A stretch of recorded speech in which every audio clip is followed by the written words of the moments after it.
Hello everyone and welcome to my channel. My name is Luke and I do perfume reviews. If you like this type of content, please consider subscribing, give this video a like and post a comment if you wish to.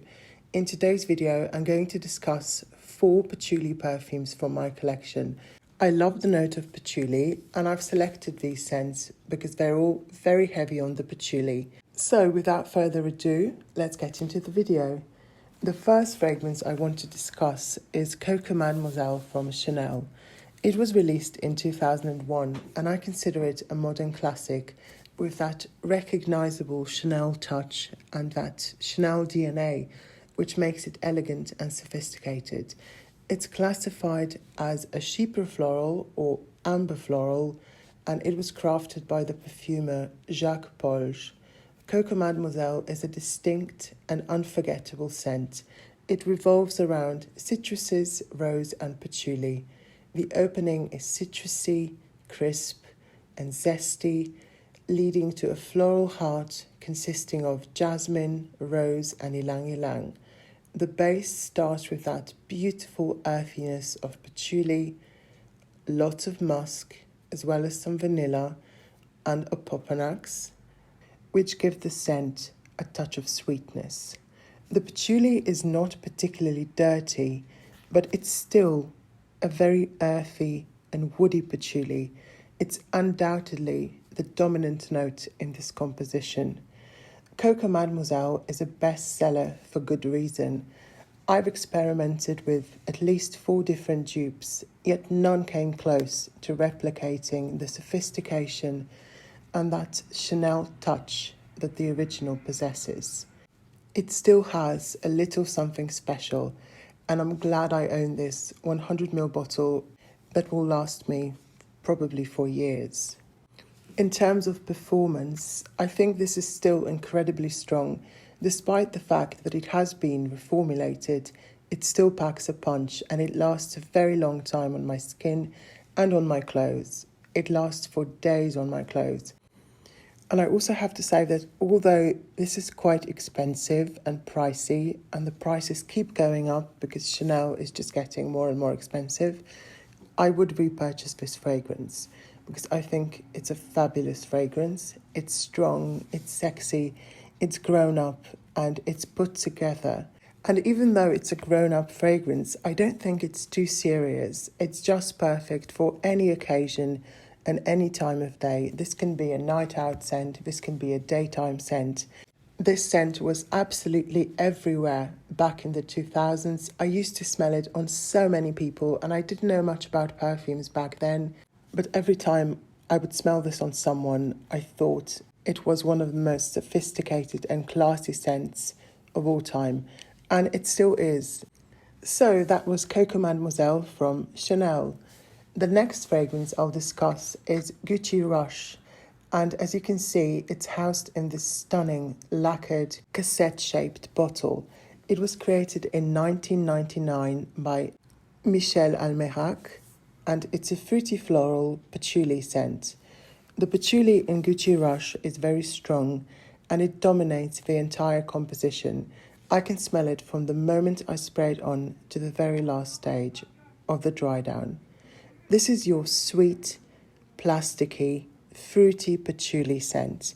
It smells synthetic and slightly plasticky, but in the best way possible. I find it super sexy and addictive. The patchouli here is reminiscent of that in Coco Mademoiselle. It blends beautifully with the fruits, spices and white flowers. The opening is all about that sweet milky peach, the gardenia, some spicy coriander, and then the scent evolves into an earthy patchouli scent with some vanilla for sweetness and vetiver. Gucci Rush is an iconic scent that often brings back memories of clubbing. The scent is said to capture the essence of a drug called Rush from the 80s, but I won't delve into that extensively. Some describe it as overly plasticky or reminiscent of burning electronics, but I don't really get that burned electronic smell at all. Rush is certainly a polarizing scent, but like many other challenging perfumes, it sort of resonates with me.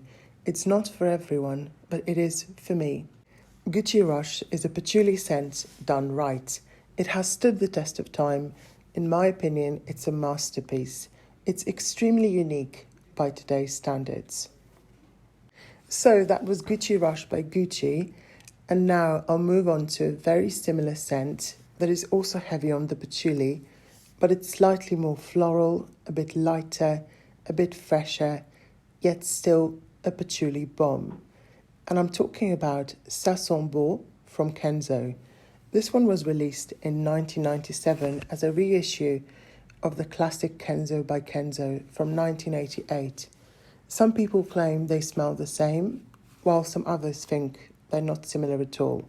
So the perfumer behind this fragrance was Françoise Caron. Like Gucci Rush, Ça Sent Beau is a classic fruity floral scent, primarily a peachy tuberose scent with a prominent note of patchouli in the base. It's white floral, fruity, slightly spicy, and even animalic, but surprisingly fresh for an 80s perfume. It smells very similar to Gucci Rush and Casual Eden, but it's just a bit lighter and more floral. The patchouli remains very strong, so if you dislike patchouli, this is not a scent for you. It's an absolute powerhouse of a perfume, and it can fill a room with just 2 sprays. So it may come across as a light scent initially, but once it's on your skin, you can't escape it.